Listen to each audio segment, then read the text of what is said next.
Hello everyone and welcome back to my channel. I'm so excited to just be sat here right now talking to the camera. We're going to be talking a lot about life lessons today, particularly all of the life lessons I've learned in the last year of my life while I was 21. For those of you who don't know and don't follow me on Instagram, which you should be doing, I turned 22 years old a couple of days ago, and I just thought now would be a great time to reflect on my year as a 21-year-old now that I've completed it, what I learned in that year, and share those lessons with you guys. What cozy vibes for this video is the one. Got a cup of tea, and now we're going to talk through 21 life lessons I learned at 21 years old. Lesson number one is a bad day is not a bad life. This was actually a very hard pill for me to swallow, because I think whenever I was going through something or I was sad, I was just in a bad phase of my life over the last year, I would love to fetishize my sadness and be like, I'm just gonna stay in bed and I'm not gonna do anything, and really feel sorry for myself, which in the long run is not gonna get me anywhere. Now my approach to this is, of course I get in a rut and I have to go through the motions and feel my feelings, but I give myself 24 hours max to do so, and then I'm like, that's it, life isn't going to stop for you, you have to move on. And although I might be sad on the inside, one thing I've realized is that just by implementing very simple habits into your life, you can make your mood so much better. It was mind-blowing to me that it's that easy to do. For example, just getting out of bed in the morning, taking a shower and doing your skincare routine, just like that, it boosts my mood. Similarly, once I hit the gym, I really will not want to go, but I have to force myself to do it because I know on the drive back, I'm going to be feeling myself. Just after I turned 21, I made a list in my notes app of the things that make me feel good and the things that make me feel bad. And now whenever I'm in a rut, I always go through this list and I always make sure that I'm checking off the things that are going to increase my serotonin and my dopamine. And I look at, okay, what is in the things that make me feel bad list that I'm doing right now? 2. Learn about yourself to feel better about yourself. One thing I'm really big on, and I've been sharing this with all of my family members and friends, is personality types. Honestly, if you're into zodiac signs and stuff like that, which I know can be very controversial, one thing that everyone will love is a personality test. You cannot fight it. It honestly gives you such an in-depth report on your strengths, your weaknesses, who you are as a person, the way you think, what careers are suited to you, what kind of parent you would be, what kind of friends you would be, how you are in relationships. And I just remember reading my report and I actually felt so understood, and it was also very validating to read certain things on that report about myself, and it led me to accept certain things about myself a lot faster as well. And every person that I've shared this test with absolutely loves it as well. Similar to doing a personality test, I would say really go back to your childhood, think about things you went through, certain experiences you had, and analyze it, because our childhood affects our adult years more than we know, and if we don't, it will continue to translate into low value experiences in our adult life. So I think once I started understanding where certain habits or tendencies or behavioral patterns came from situations I experienced in my childhood, I could kind of nip them in the bud faster. 3. The lessons you learn from making your own mistakes are the most valuable.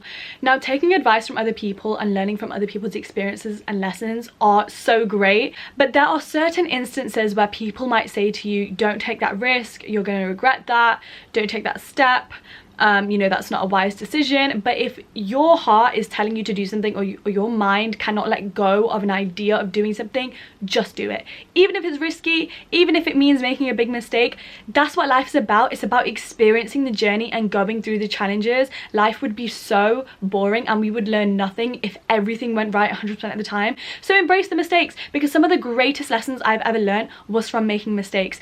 I have ignored advice that I've been given. I've made mistakes in business, I've made mistakes in selling myself too short, in getting involved in the wrong crowd, in settling in certain situations, and yeah, it wasn't a great experience to go through, but it's made me the person I am today.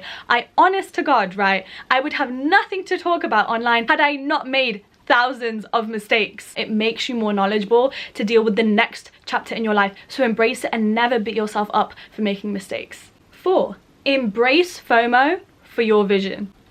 I went through this a lot during my last year of university. There were parties and gatherings and just social events which I had to say no to because I was staying at home and I was studying, or I was trying to create the dream lifestyle and routine for myself that I wanted to implement, especially at the beginning of the year when I was trying to form new habits.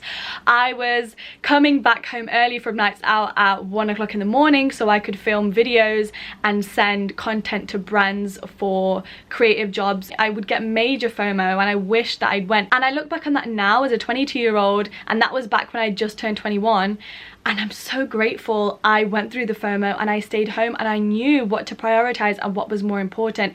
The FOMO and the event that you're missing out on is not that worthy. It's not going to be that fun. It's not going to be this life-changing moment.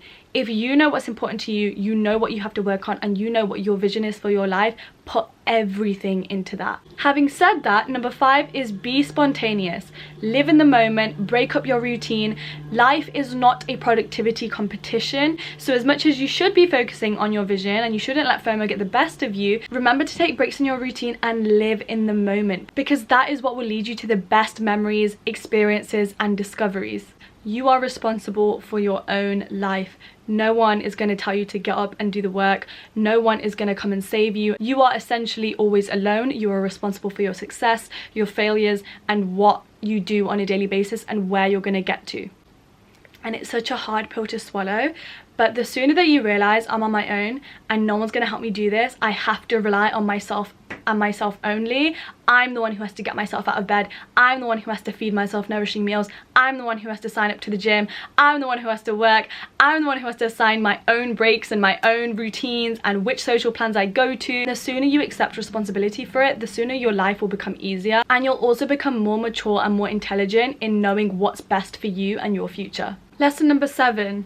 Comparing your journey to other people's is the biggest waste of time ever. Everyone has their own journey, everyone has their own destiny. Just because somebody's winning right now doesn't mean you're not going to win. Just because something really big is happening for somebody now doesn't mean that you're failing. And especially, everyone has their own timeline. Some people are meant to succeed and get married and move country when they're 20. Some people have to wait until they're 40, but that's because they have to go through other lessons and other experiences first. So always be grateful for your own timeline and the way that your life is laid out, because it's laid out especially like that for you, because that's the way you're meant to experience it. I knew people I went to university with who had gotten married. One of my childhood best friends has just moved to Dubai. My other best friend is now in a full-time 9-to-5, while I've just graduated uni and I'm deciding to follow my passions instead, and I'm not going full-time into a 9-to-5 role. And I know that whatever is happening to me right now is going to get me to where I'm meant to be in my life. Stop chasing other people's opportunities and their blessings, because that's meant for them,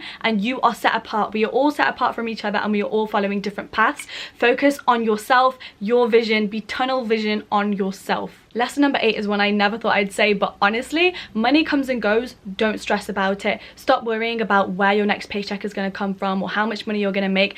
Honest to God, in the last year of my life, it has just sorted itself out. I've never been an intense budgeter. I've never had a strategy. I've never been that smart with my money or even that educated on it. That's something I'm now working on as a 22-year-old. But in the past, I would spend generously and it would always come back to me. And if you ask anybody else who knows anything about manifestation and the law of attraction, they will say the exact same thing. Lesson number 9 is about what a healthy relationship looks like. I never thought I would learn this lesson so early on in my 20s, especially with my weird dating history and just the horrible mistakes I've made in relationships and my dating life.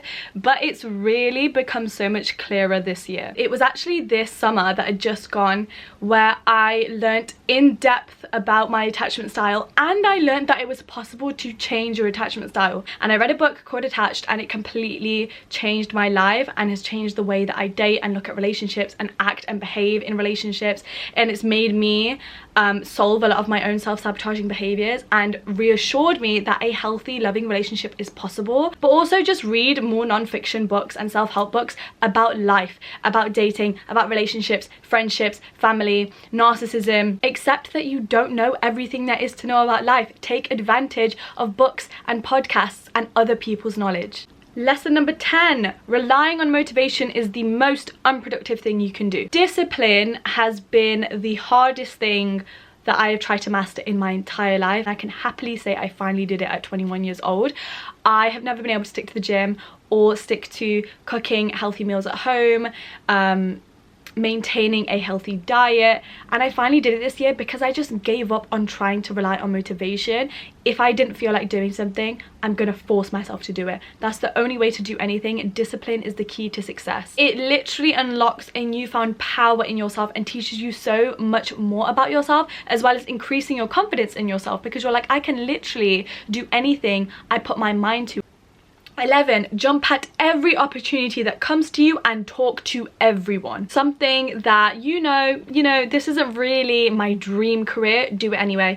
Take it for the lessons that you're going to learn, the skills that you'll learn, the people that you'll meet. Take it as a networking opportunity. This year I got my first job working for somebody else, and it was at a jewelry company. I have never wanted to work for anybody else. I've always wanted to set up my own business. I've always wanted to be my own boss. I took the job regardless. Why? So I can fund actually working for myself and save up money. 2, so I can actually experience what it's like to work for somebody else. 3, to learn all of the skills that one gets when they're working for somebody else, when they have to wake up on time and clock in at certain time and follow instructions and practice teamwork and all of that stuff. And so I'm so grateful that I worked for somebody else for 6 months, because that's not my dream career. It's never what I've wanted to do, but it was the best, most eye-opening experience. And also talk to everyone. I was on a rooftop bar with my friends, and there was a group of guys. They were all in suits. They looked like they worked in all of the fancy London law firms, and I literally just went over and I started talking to them, and I was literally asking them about the best cities to move to in the US. And then on top of this, I went on a self date about 2 months ago in Leicester, and I met somebody who worked at a marketing company. I just graduated with a marketing degree. They were sharing their knowledge with me. They even gave me contact details to somebody who worked in that marketing firm if I wanted a job. Literally talk to everybody. You don't know where it will get you. 12 is a bit of an emotional one. Sometimes you have to go back to get the closure and close that chapter of your life for good. For context, in February of this year, I reached out to a family member who I hadn't seen in over a decade, and I never got to give a formal goodbye to this family member. They kind of just left my life, and I never got to see them again, and it really affected me. To this day, I really thought, time is the biggest healer of things and that I would get over it, but I never did. There were always things that still triggered me 10 years on that reminded me of that person, and I just felt very hurt and heartbroken over the situation. So in February of this year, I made the difficult decision to reach out to that person, and I asked all of the questions that I wanted to, and I got all of the answers that I wanted, and I got to say my formal goodbye, and I got to have conversations with that person who left my life when I was 10, now as a 21-year-old, and it was a whole other experience, and I feel like I finally got my closure. I have now finally put that chapter of my life to rest. I can finally walk away from that situation happy and never think of that pain, sadness, heartbreak, or that person ever again.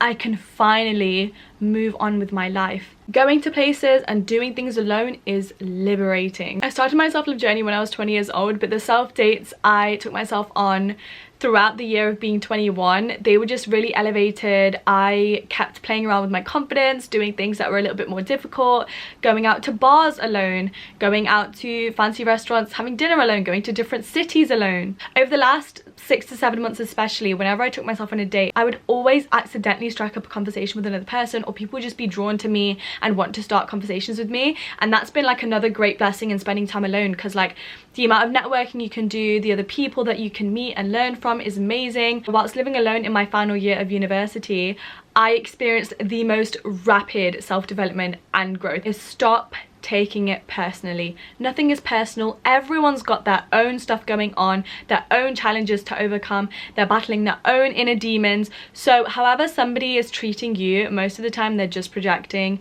They are going through a dark time themselves, and I've really tried to shift my perspective this year in dealing with difficult interactions and scenarios with other people, where I'm like, they're probably going through it, they're not in a great place in their life, and I've just tried to stop taking things personally so you can protect your peace. 15, stop taking life so seriously. This is a big one for me as someone who loves to meticulously plan out their life and try and make strategies for different things, and I've just always been the kind of person to take life quite seriously. But the aspect that I've learned is when it comes to haters. So as my following is continuing to grow, I will get the occasional hate DM or hate comments on TikTok, especially when my videos go viral and stuff. And there was points throughout the last year where it would get to me, or I would feel kind of sad about it, or I'd second guess myself because of what somebody else was saying to me. And I just thought, it's never that deep. It's just never that serious. Life is like a giant game, and of course I'll take it serious in the way that I want to be financially stable and I want this and this and this for myself, so I have to take certain things seriously.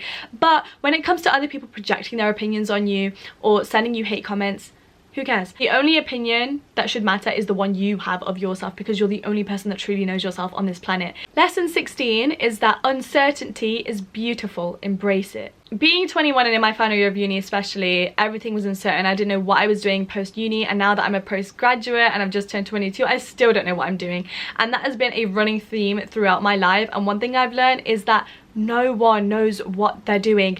Everyone's just out here trying to figure it out and trying to do their best, so don't put pressure on yourself to figure everything out. You don't know where you're going to end up in life, and you never will until you get there, and that is beautiful. Don't look at it as a bad thing. Don't try and, you know, find a cheat code and cheat your way around life and think, okay, I have to be here by a certain age and I have to reach this point and I'm going to plan out my life like this, so it has to look like this. So as great as it is to make vision boards and plan out goals of your ideal lifestyle, also embrace change and embrace ending up in places you never thought you would end up. The realization that I really have no idea where I'll be is what gives me hope, and it's what keeps me going, because I could end up somewhere so amazing that I could never even think up in my brain. 17, do not underestimate the importance of journaling. I made the goal to journal every single day of 2022. I've now been consistently journaling for 10 months and I've done it every single day. I occasionally throughout the year have gone back and reread my earlier entries. Just the other day I was comparing what I'd written in January and February to what I was writing now in October, and it is so eye-opening. It actually really allows you to go back and reflect on what you'd gone through and reread experiences that you've probably forgotten about, and feelings that you were going through that you've also probably forgotten about or just overlooked in the grand scheme of things. And it teaches you a lot about yourself and actually how strong you are. It puts so many of your old challenges into perspective and really emphasizes the idea that once again life just isn't that serious, and no matter how many hurdles that you'll have to overcome, you will go through another one all over again, and you will get through it just like you got through all of those other ones. And once again, that gives me a lot of hope when I read the hard time I was going through in January and February and I compare it to now. I'm like, I thought that was impossible. I thought I would never overcome that while I was writing it, and now I can see all of this stuff that's happened since, which I didn't even know was coming. That's so reassuring, because I know that's just going to keep happening and happening over and over again. 18, embrace your dating failures. I cannot tell you how guilty I felt, or just like beat myself up about stupid mistakes I've made in my dating past and just dating the wrong people, staying in the wrong relationships. But why? I was only 21, 2019, whatever, and how was I supposed to know any better? And I think everybody should have this mindset, because we're like, oh my god, I can't believe I settled, or I can't believe I put up with this for so long. How else are we supposed to know until we experience it, make the mistake, and then learn the lesson from the mistake so we never make it again? 19, you will get nowhere when your mind is built on the perception that other people have of you. This is something I've struggled with in the past. It's something we all struggle with. We're just human beings. We're worried that we'll be judged by other people, we'll be outcast, we won't fit in. What will other people think? What will the people I went to high school with think of this? Oh my god, this is cringe, I can't post this, blah blah blah. Being considered cringy shouldn't even be a factor, okay? Because thousands of people might think you're cringy, but the few people that matter and the few people that will love you for you and appreciate you and won't even care about the concept of being cringy, they're the only people that matter. And that's why you should be authentic, so you can attract the right people that will appreciate you for you. There are so many people I've seen reach incredible heights because they had no fear of being cringy. They embraced that part of themselves. And if you need more proof, people in my sixth form used to laugh at me and make fun of me because I took Instagram too seriously and I was always posting extra pictures in my outfit, and back then I had like 800 followers I think, and people just thought I was weird and I was judged for it, and I felt cringy while doing it, and I continued to push myself to do it, but I still had low confidence because I knew other people were judging me. Now I have 35,000 followers on Instagram and 60,000 on TikTok, and I get to do YouTube. Don't let other people's opinions ruin you, because if I stopped then when people were laughing at me, I would not be sat here right now. 20 is about perfectionism, something that I have always struggled with and probably will continue to struggle with, but I'm such a perfectionist, and you can throw in a lot of self-doubt in there too, because that is a battle I fight constantly. But this is a lesson I actually learned very recently, about last month, in my last month of being 21 years old, and I realised the stuff that might not seem that significant or mind-blowing to you is everything to someone else. So put out your art, put out your knowledge, put out the things that might seem ordinary to you, because they could shift somebody else's reality completely. And lastly, lesson number 21 is you will go back to what you loved as a teenager and a child. The person you were as a child and a teenager is the most authentic version of you. That is the first version of you, whatever passions you had as a child. It's what you wanted to do before you started considering other people's opinions and what was stable and what made sense for your career, and before you started taking your future into account, because you were just doing what felt right in the moment and what your heart wanted to do. Your passions and what you want to do in life majority of the time is what you wanted to do as a child. I loved videography, I loved being in front of the camera, I loved editing videos. I stopped that for a few years and now I'm right back where I was, and I've managed to make a job out of it. Same with drawing. I used to draw every single day, and then I stopped it for about 5 years, and now I do it when I need to de-stress and calm down, and it brings me so much joy, but it also takes care of my inner child, which is so important. Don't let go of those passions and that dream lifestyle you had when you were younger, because chances are your brain still thinks that exact same way right now. Oh, I don't think I've ever spoken so much all at once. I'm actually out of breath, but I really hope you guys enjoyed this video. I really enjoyed sharing all of those lessons with you. My 21st year was a big one. It was absolutely amazing. It was kicked off with an all-time high of me throwing my first ever like big birthday party, inviting a bunch of people. It was the best birthday I'd ever had, and then it led to collaborating with my dream brands this year, getting my first job, progressing in my career, meeting new people, making new friends, and learning all of the very important life lessons that I've shared in this video that I'll be carrying with me throughout the rest of my life. I really hope you guys enjoyed this video. If you did, make sure you give it a thumbs up and subscribe, because I will be sitting down and talking about a bunch of different topics every single week on this YouTube channel. Comment down below if there's anything in particular you'd like to see, and I will see you guys in the next video. Bye.